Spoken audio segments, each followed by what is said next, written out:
Hello loves. I wanted to do a cooking video today, but really it's more about like what I ate throughout the day. It was, today is World Vegan Day, and my friend Pavlina, she said, you know, she's vegan, and she actually asked me to try to eat vegan all day, which is actually, it's not too far off from most of my diet anyway, as I eat a ton of veggies and eggs and cheese, so I'm more vegetarian already.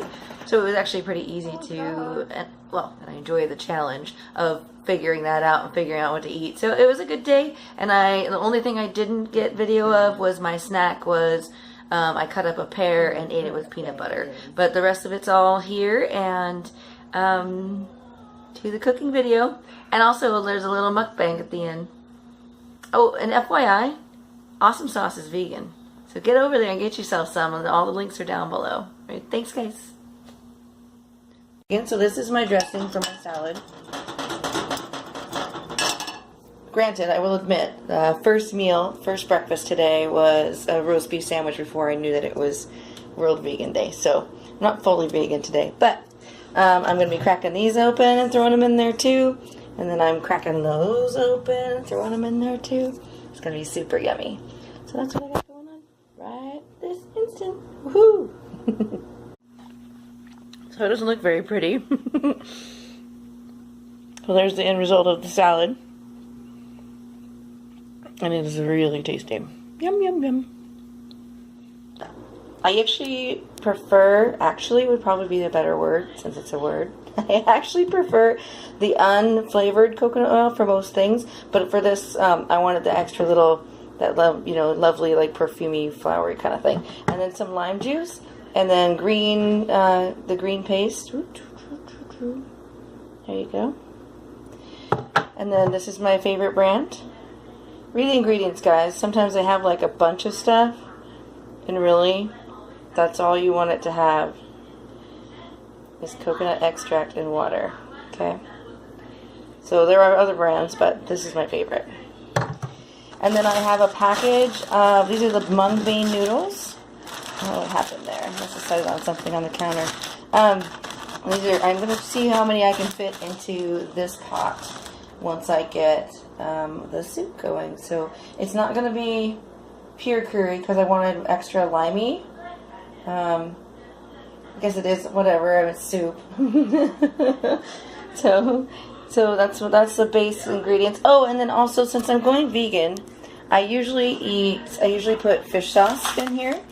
But I'm going to, these actually give a really similar kind of like dankness, if you will. And I use these for other like stir fries and stuff. They're very potent, so you only use a few of them at a time. Like maybe, I would say maybe once you're chopped up, it's a tablespoon. And put it in there early so that they really basically dank up the soup like the fish sauce would. So this is a good substitute flavor-wise. I'm probably breaking every culinary rule ever, but honestly, it works, and I have my vegan friends to feed, so I've kind of made this a really fun recipe for them before. So I've got that going on. And what else is going on? I think that's it. I went for a really long walk today. So I went for a long walk, and it was wonderful. And I'm waiting for my hair to dry a little bit before I give it the whole zhuzh, and then I'll be ready to make some food. So I actually opened up a coconut water and added basically 2 coconut cans full of water, coconut water as well, so that it would be more, because it's not very much right now. And then there's what the beans look like before I chop them up. And I also sliced up half of an onion really thin, and I'm going to kind of like sliver it in there. So that's going to be yummy. Probably going to put like 3 at least in there. I usually chop them up, but I don't feel like putting on my gloves and everything else to chop them up. So I think I'm just going to throw, actually, since I'm not going to chop them up, I'll probably put like 5 in there. So there you go. So I just added the mung bean noodle goodness, and you gotta let those boil down. They take a little while to cook, so you gotta kind of put them in a little bit early and just check them a lot because they're pretty sturdy. Of course, they're not like regular pasta, so to get them to al dente, you have to cook them for quite a bit. But they're tasty, tasty, and they have a glass noodle texture.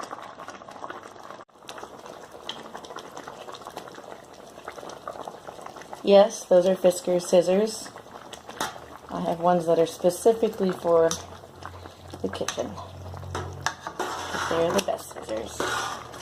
I don't know how anybody feels about the noodles, but I like to cut them up a little bit, so I'm not like wearing half the noodles.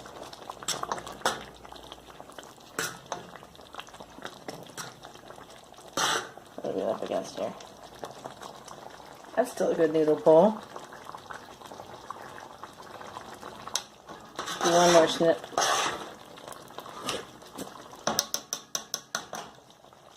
Oh, finished product. I had to get the tongs out to get all the noodles into the bowl, but it looks amazing, and I'm going to go shovel this into my face. Let's see if I make a little bit of video of that too, since it'll be messy. So, final product here. Let's see if we can tilt this down a little bit. You can see my funky couch cover. I love these couches, by the way. They're from IKEA, and if you have pets or kids, you're going to love these things. They're amazing. You can take the entire cover off and wash it and replace it. So I've got several colors. I'm going to be changing this one out pretty soon. And I think I'm going to go charcoal because I like it. I like the darkness. So this is the final yumminess. Alright, and I don't know. Oh! This is my friend's band, Tragic Impulse. It is so freaking good. Please go check them out. Alright, so... Ooh, it makes some like yummy noodle sound. And I think these are really sticky noodles too. They're a different kind of animal.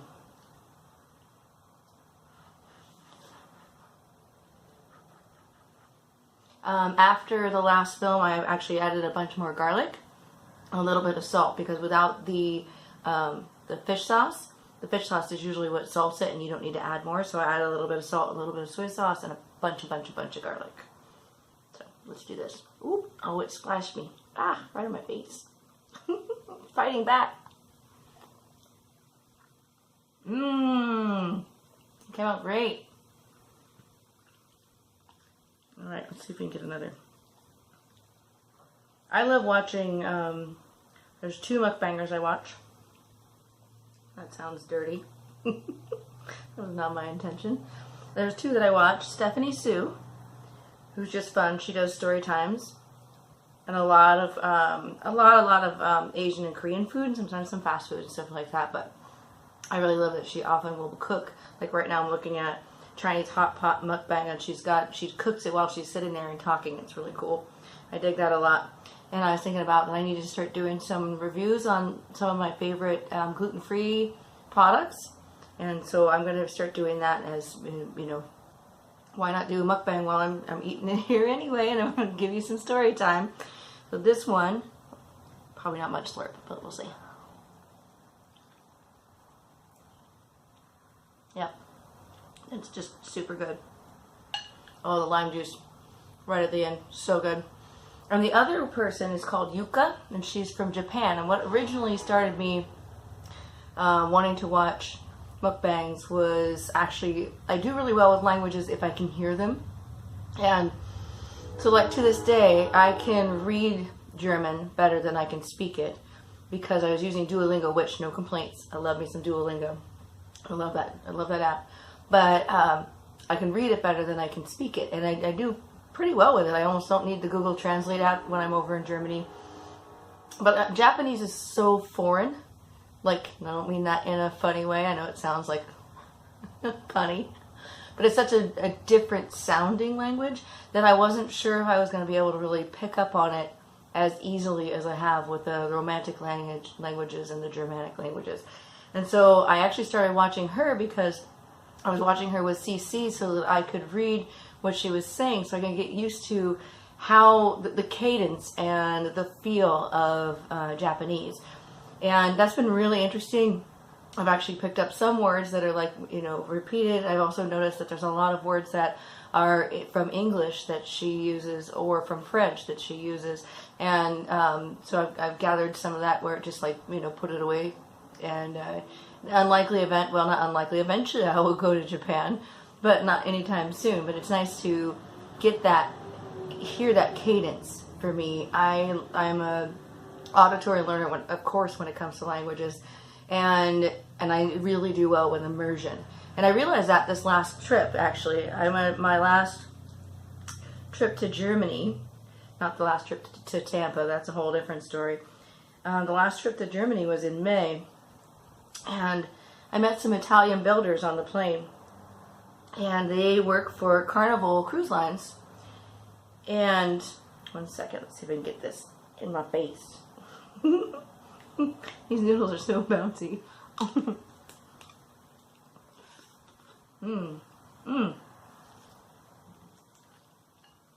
in our line on the international flight, there were 4 seats. So it was me, my new friend, that I don't have permission to mention his name, so I'm not going to, but we're friends on Facebook now. And a lady that worked for Adidas, and then another person that worked as that part of that whole team. And what they said is they work on all the glass on all the ships. So I thought it was really cool. So like, the ships never stop moving, and they have to do all the maintenance, you know, continuously while the ships are still moving. So these guys would like hang from the side of the boat, or any of the other glass work that needed to be done on the interior of the ship. Sorry.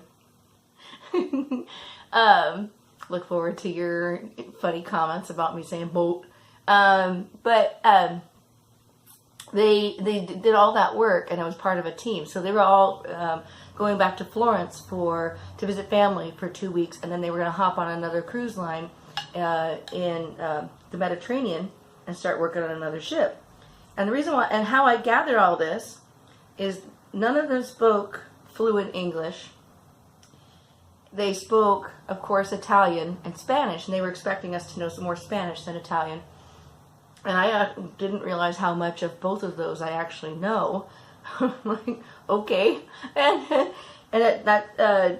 it was really fun to have this conversation, because it was a mix of those two, plus a little bit of English, plus actually a little bit of German and a touch of French. And we were having a whole conversation, but it was a full pigeon of like all those languages to get the communication to each other, and it was really, really cool, and it was really fun. We had really good conversation, and it was lovely to meet you guys. So the girl that was from Adidas, let's just call her, I don't know, Susan or something. So Susan was there. She was really cute. She didn't speak any other language but English, and she was on her way over to as part of a work thing for Adidas, or Adidas, when she's getting to where she was going. And the guy that was on the end was this cute younger guy, and he was just thrilled to have her lean over and fall asleep on him. He was grinning from ear to ear, and it was the cutest thing ever. He was just thrilled. So that was a really fun part too. But it really reminded me, or let me know, because I didn't really even know that I'm that comfortable with languages. And I didn't know or understand that just hearing them works so much better for me. I've had classes in high school and stuff like that. And I've had some German classes after, like from college. But nothing beats just full immersion for me. So that was really fun to like realize that, wait a second, I'm probably pretty good at languages if I'm able to have an actual conversation with these guys that have, you know, had all exposures to all these other languages as well. It's pretty cool.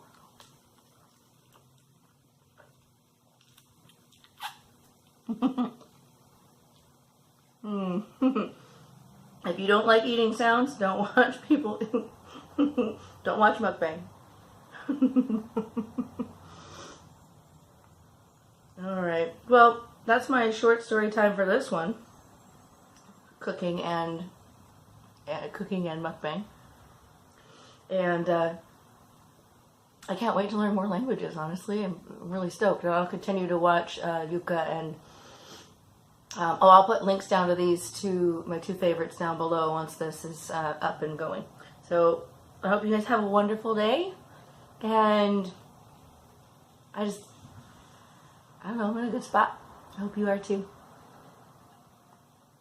Love you, bye.